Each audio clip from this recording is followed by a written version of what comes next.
Hey, all you beautiful people out there, I am back. It is Goose. It is on with the show. And sorry I missed you yesterday. I had a few things come up, but I am back and I am here to talk some more about some interesting movies and entertainment stuff. In today's topic, we're going to talk about a movie that probably should have been a box office blockbuster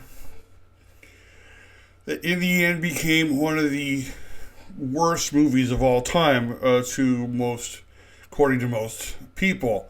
And that movie is Masters of the Universe. I hear they're making a new one, or an updated one, but we're going to talk about the one from 1987. Before we get started here, if you haven't already, go down, subscribe to the channel, bang the bell for notifications, bang, bang, bang the bell for notifications, so you always know when new videos are uploaded. Give me a big like, because it always helps me with the algorithm and the video, and share it out to everybody you know so they all know what in the world's going on here on with the show. And let's get started. Yes, we're talking about Masters of the Universe here, the sci-fi movie that was based on the cartoon and the toys and was supposedly going to be a huge blockbuster for Canon Pictures and Mattel, and instead it ended up becoming one of the worst movies of all time. Let's look at the IMDb page for Masters of the Universe 1987. It's rated PG. It is rated 5.4 out of 10, which is kind of like right about where I think it should be. And the director was Gary Goddard. The writers David Odell, Stephen Tolkien, and Gary Goddard. Stars Dolph Lundgren, Frank Langella, and Meg Foster. And yeah, let me just get into this really, really quick because the top cast again was Dolph Lundgren, Frank Langella, Billy Barty, who you probably didn't even know was in there because he's so heavily in makeup. Courtney Cox was in here in her pre-Friends days, and Christina Pickles had a role in this. Not a very big role, but she was in this. And yes, this is one of the movies that helped give Courtney Cox her start. If we look at the details, it was released on August 7th, 1987. And the box office it had a budget of $22 million estimated. And the box office gross was pretty much the same in both the U.S. and Canada and the worldwide. So it made over 35 or $34 million. So what was the problem with the movie? Well, I'll explain it a little bit because I have some video cuts that might be able to explain it a little bit better than me. Because when I saw it, I didn't think the movie was that bad. There are some things in there because one of the things I realized when I first saw it, when I wanted to see it, I was like, oh my gosh, we're going to see Eternia. We get to see the big battle. We get to see, where He-Man lives and Skeletor and Castle Grayskull and this whole thing. And we do get Castle Grayskull. We get kind of a nice outside shot of it. And then we get and the sets for Castle Grayskull were amazing. But it ended up becoming this across the universe kind of thing where we didn't get He-Man in Eternia, we got He-Man in Whittier, California. I know why they did that. They did that because they saved money. They didn't want to have to build these big sets to put all this stuff on this big sound stage. They didn't want to have to do all these big location finds where they were going to have to do all this. No, let's have He-Man and Man of Arms and Tila go all the way out to Earth, to Whittier, California, of all places, and they'll have to survive and try to figure out how to come back with a key that for some reason, if you turn the knobs right, it makes a musical sound. This was one of the big keys for me because the story seemed bizarre. It seemed really weird. It didn't seem like any He-Man episode I ever remember watching when I was a kid.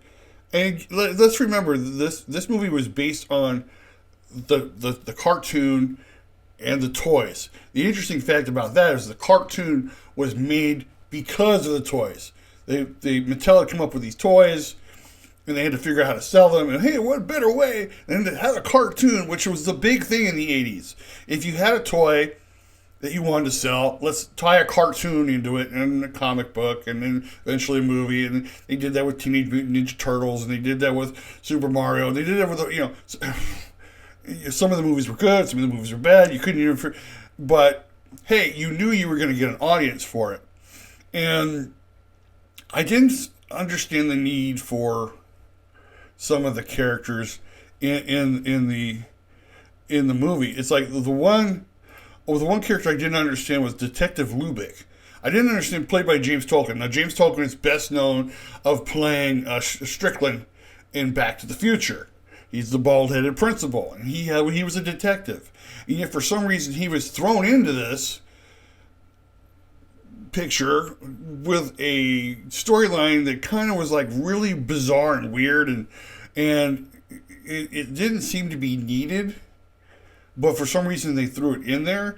I understand why they put Courtney Cox and Robert Duncan McNeil into the whole thing, because hey, we have to have the teenagers, and the whole story with this key is like, hey, we have it's this key that it'll take you anywhere in the universe. Now, you're thinking, okay, if Skeletor wants this key, he probably wants it so that he could go anywhere in the universe to conquer.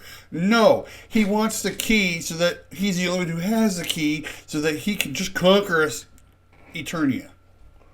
That's it. That was, when I saw this one big, and I'm going to give, if you've never seen it, there's this one scene where basically all the troops come out of this big old wormhole that looks like something right out of Sliders. If you haven't seen it, you can compare the two of them. And you're like, oh, he's here to conquer Earth. No, he's just here to grab everybody and go home. Kind of like your parents sometimes. Oh, everybody get in the car. We're going home. It was like, it almost seemed like they were just throwing together a script. And I know that sometimes this happens. I know sometimes that in certain movies, they make certain movies where the script is made on the fly. It's like, we don't know where the story's going. We're just throwing things together. And sometimes when you write like that, what you think you have is a good idea ends up not being such a good idea after you put it on film and it's up on the screen and you're like, oh yeah, that was not good. But it's too late now because now it's in theaters. Strangely enough, He-Man did have some awards, especially for its special effects, which I find interesting because the special effects are not top notch. It did, for the Academy of Science, Fantasy and Horror Films. It was nominated along with. It also got nominations for Best Costumes, Best Special Effects, Best Science Fiction Film, and Outstanding Achievement, which was given to Gary Goddard for the Silver Scroll. It was given, these awards in Fantasporto, I guess that's what it is. It was a winner in 1998 for Best Special Effects, and was nominated for Best Film with for Gary Goddard. This is an international fantasy film festival. So, interestingly enough, I mean, the special effects are not exciting. I mean, especially in that time era, 1987, they kind of developed. You see this throughout the Star Wars trilogy. The first one, how the special effects got better and better and better as the films moved on. But yeah, you were just kind of like you were looking at these special effects. You're just kind of sitting there going, "What's going on here?" Because they could have been done so much better. As I get a little coffee here, let's take a look at the trailer for Masters of the Universe.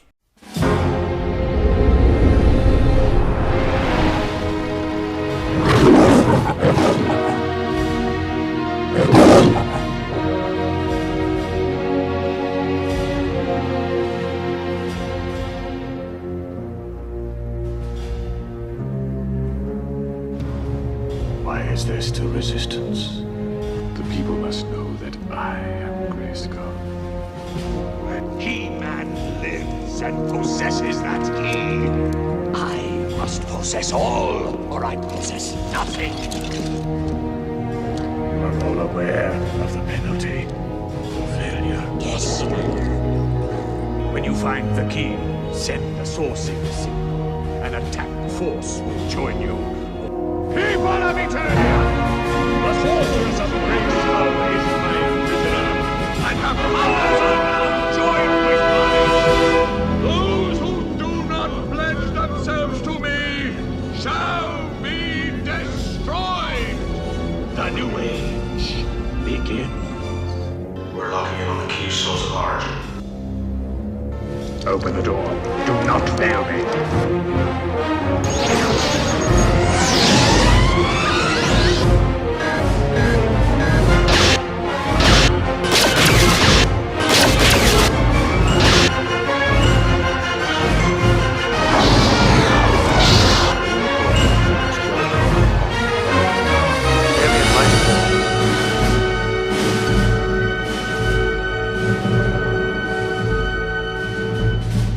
This object.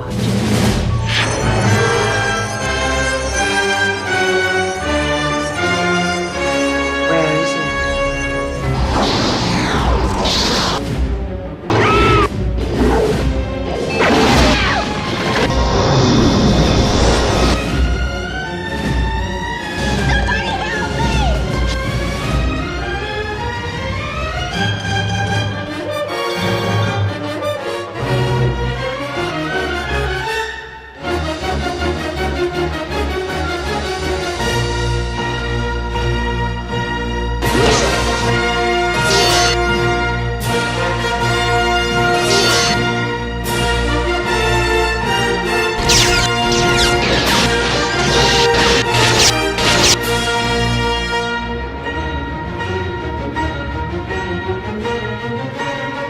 Everything comes to humans. And I have waited so very long for this.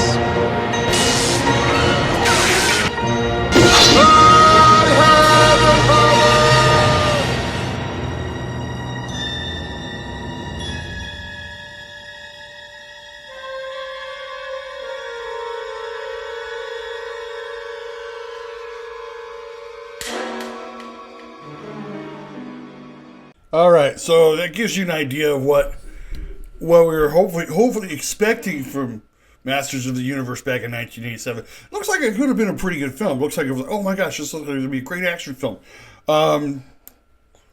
Not quite what we got. I mean, it was a pretty good action film. I mean, it was the best of what they were going to do at that time.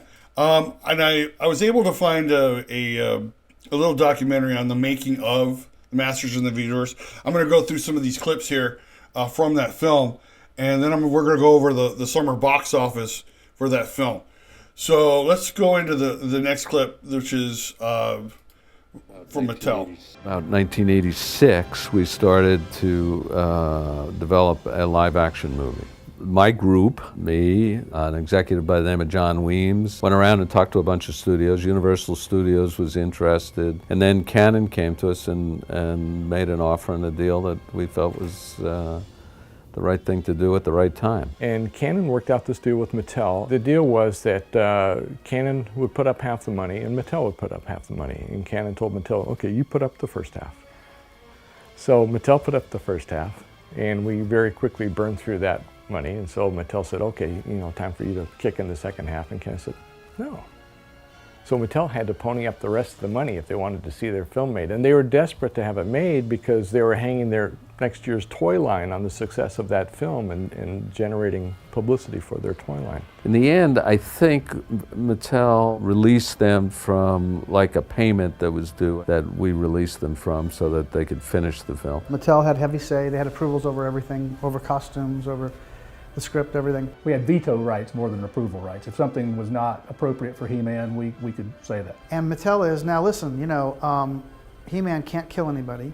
He-Man can't really hurt anyone, not really. He-Man, it's like, okay, guys, like we're making an action movie with an action hero. This is live action films, not a cartoon. So, so one of the reasons we created these generic, everyone said, oh, they copied Star Wars. No, we created generic robot warriors so that He-Man could smash and fight and blast them, because he couldn't actually do that to anyone living, because that would have been a no-no.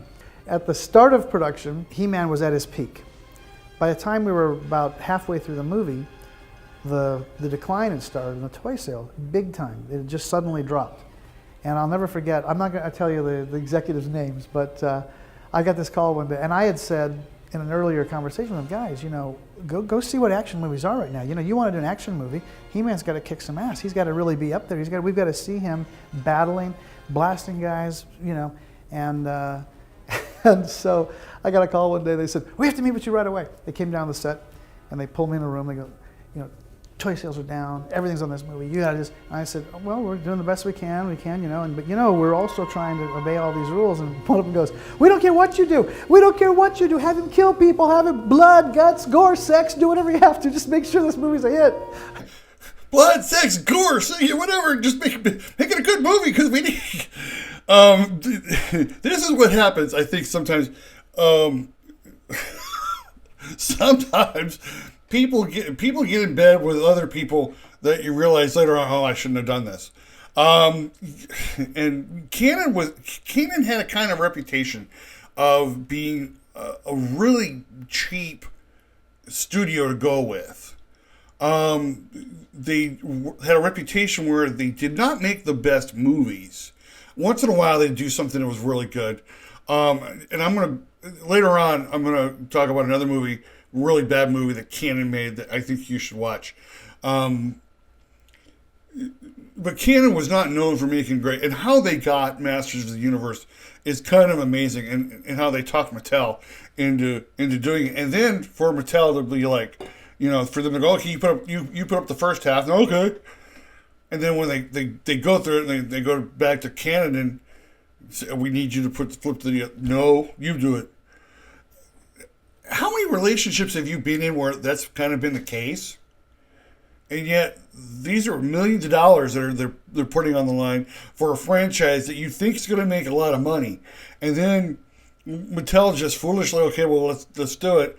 They're trying to follow the rules of He-Man. And so He-Man doesn't look like he's, he can't kill anybody. Okay, well, that's going to hamper some things. But then all of a sudden it's like, what usually happens is, especially with toy lines, is that they peak and then all of a sudden they start going down. And then when they start going down, it's like, okay, now we need something. We need this giant commercial of a film to come out so that we can get our toy line back in order. And yet, again, I think the other thing is you're also dealing with people who don't know much about the movie business and don't know how it really works. Because usually, Mattel was a toy company. They dealt with toys. They didn't deal with movies. They just jumped in on this because they thought, hey, this will help us out in the end. Let's look at another clip from the documentary.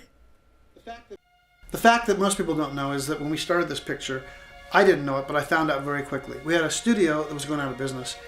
We had a toy company that had just lost $400 million on the He-Man toy line, and we didn't know that either. And so we had two very desperate entities hoping that this picture was going to solve all of their problems. And I had to direct this picture under the most extreme circumstances you could imagine. Every day was a crisis of some kind. And some of those crises were even, we're shutting you down today. This movie's over. And I kept saying, it's not over. We're going to keep going. Somehow we're going to get through this. And we did. So that was director Gary Goddard, who, explains a lot. Canon's going out of business. They need a big hit to try to keep them in business. And Mattel lost $400 million. So they need something that's really going to help them add to their bottom line with the toy sales. Not a good combination to try to make for a movie. And yet for some reason Mattel and Cannon got in bed with each other and said, hey, let's try and make a live-action movie of a very popular cartoon that, that we hope will revitalize this toy line. Let's continue. Let's look at the next clip. This next clip's a little over 2 minutes, so bear with me. There were 3 times during the making of the film where literally the payroll didn't arrive that day and the crew was all going to walk, and I had to get them all together and say, you're here, let's finish the day, and if at the end of the day there's no money, I understand, but meanwhile, Elliot Schick, our producer, he's going to go get the money.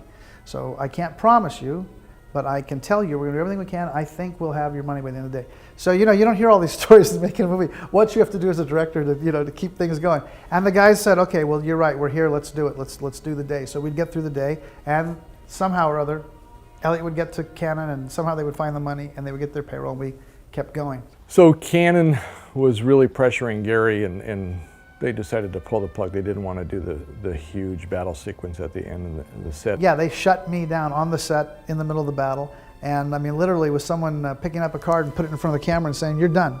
I mean, the middle of a shot. So that was kind of crazy. And I said, we don't have the end. We don't have the final confrontation. We have the setup. We did the clash. We had the moment where He-Man and Skeletor clashed with the sword, right?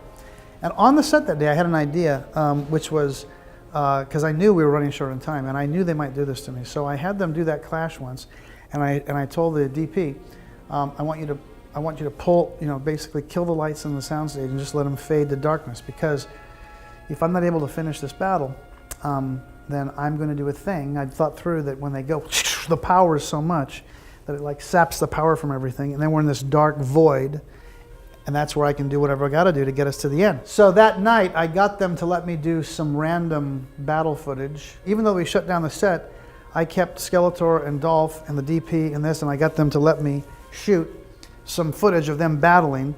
It wasn't very well choreographed. It was a very quick choreographic job. We kept the lights out, we backlit them, which is what you see in the film, and we had everything now. So I had enough that I could piece together the battle, but we did not have the end, that moment where he hits the sword, it slides, he reaches for it, grabs it, all that last bit, none of that was shot. I said, okay, well, I guess if we're done, we're done, and we're gonna have to come back and get this other stuff. It was a shame because I had really designed that set for sword fighting. I made sure that there were ups and downs and overs and unders and all kinds of ways it could be used to get the most out of this battle. We came back about 3 or 4 months later, and we got one day, kind of gave me one day at the Boss studio, and we boarded it very carefully. And every single shot, every cut, every close-up, everything you see there was all done in one day, and we got it, and we were able to put the ending on the movie. It was very, very, very touch and go. And at one point, the Cannon guys, Golan Globus said, well, it doesn't matter. We're just, they'll fight. They'll just fight, and then we'll fade out. It's like, you can't fade out. Fade out. And again, it's amazing what happens when you put people who don't know what they're doing in charge of a studio.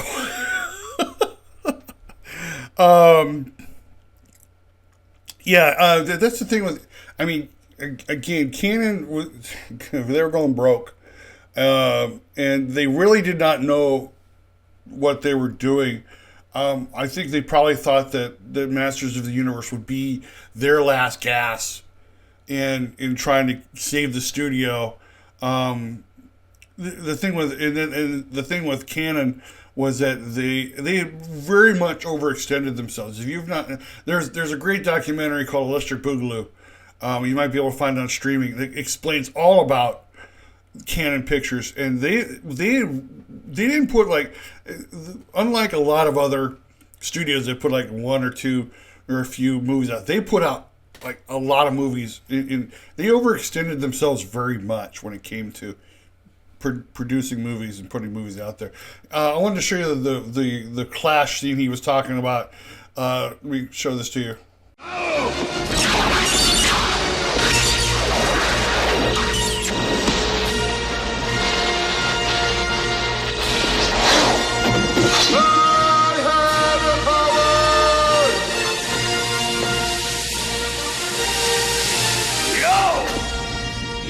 No longer stand between me and my destiny. But I will. I told you it was always between us. Oh, seek to smash you out of existence, to drive your cursed face from my memory forever. Yes! Let this be our final battle! And there it is, the Clash, which is pretty cool. Just to give you kind of things, Gary Goddard was not sold on Dolph Lundgren as He-Man. The only thing was Lundgren had the look, but he still had that accent of his. And apparently, I guess, Dolph proved himself to help with, I think, linguists and acting coaches to try to tamper down that accent. And I think Goddard would give him like 3 or 4 takes to be able to say the line without the accent. And amazingly enough, he like you said, he did want Dolph, but Dolph did a pretty good job in being He-Man, and Frank Langella is Skeletor. We're going to get into that in just a minute. So let's look at the box office. The summer box office 1987. The summer box office goes from May 1st to September 7th. And if you look at the bottom of your screen there's Masters of the Universe, number 27. 27th largest film of the summer. Like I said, it made 17 million domestically, 17 million worldwide, and it made about almost $35 million. But let's look at this. Let's look at some of the movies above it. Let's look at some of the movies above it that made more money than Masters of the Universe. Benji the Hunted made over 42 million. It's a movie about a dog. Jaws the Revenge made over 42 million. 41 million altogether. That's considered the worst Jaws movie ever. Ernest Goes to Camp. Yeah, that thing made about $47 million. Harry and the Hendersons. That one made close to 60 million, maybe over $60 million. Revenge of the Nerds 2 made over $60 million. Adventures in Babysitting. Summer School, which some people don't even know if they even... Summer School is with Mark Harmon. It's a very good movie. Let's go to the top. Look at the very top of there. I put that there. Number 6, the number 6 movie of the summer of 1987, Snow White and the Seven Dwarfs. The re-release of the animated classic Snow White and the Seven Dwarfs was the number 6 movie of the summer, and if you look, it made over $90 million that summer. The number 1 movie that box office, I believe it was Beverly Hills Cop 2, which was a huge hit. It was a huge movie. Everybody could not wait for Beverly Hills Cop 2. So we've seen kind of like one of the reasons why, Masters of the Universe, it looks like it was a cursed film. But let me tell you something very, very quickly as I close out with this. You need to see this movie. If for anything, you need to see this movie just on the acting alone of Dolph Lundgren and Frank Langella and Meg Foster and even Courtney Cox and sometimes over the top screaming running down the street. The acting really is so superb in this movie. Frank Langella, a lot of people have said this. Frank Langella pretty much carries the movie as Skeletor. He's so good at Skeletor that that's one of the reasons why Masters of the Universe is so remembered by a lot of people. It's not one of the best films ever made. But I would always recommend someone watching just for the acting alone. The makeup and the costumes were really good.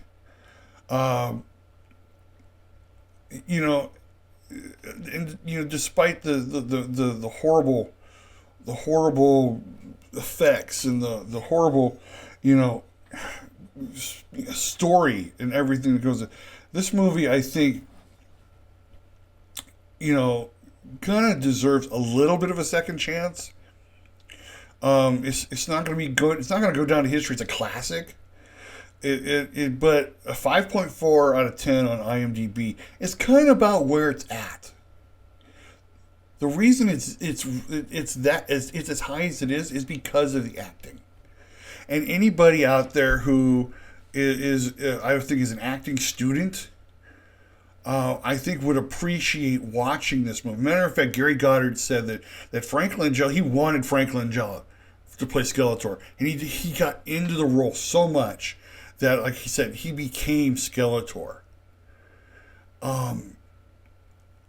He even outshines. I mean, Frank Langella even outshines Dolph in this movie, and Dolph does a pretty good job.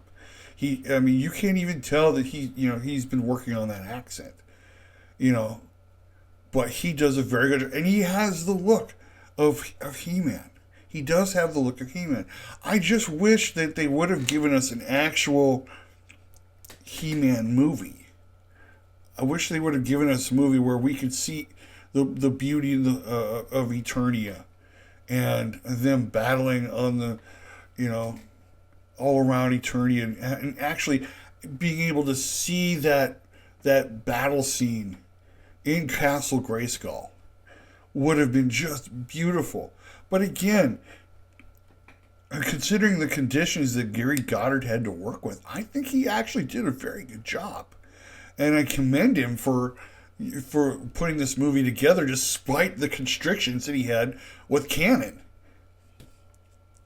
So if you have a chance, I'm sure it's out there on streaming somewhere, watch Masters of the Universe. At the very least, it is entertaining enough that you will enjoy spending 2 hours watching this movie. And if I'm wrong, leave me a comment. Tell me, if you think this, Goose, that was the worst movie I ever saw. If you think I'm wrong, I'm wrong. But I'm going to tell you, I think you're going to like it, despite the fact that it's only 5.4 out of 10. All right, I'm a little over, but thank you for being with me today here on with the show. If you haven't already, go down to the description and hit the subscribe button. Subscribe to the channel. Bang the bell for notifications. Bang, bang, bang the bell for notifications. So you always know when new videos are uploaded.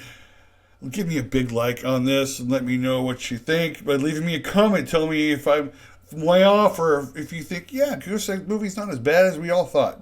And do me a favor, share this out to everybody you know so we can really grow the channel and get it all going. I want to thank you for joining me today. My name is Goose. This is On With The Show. I will see you on the other side.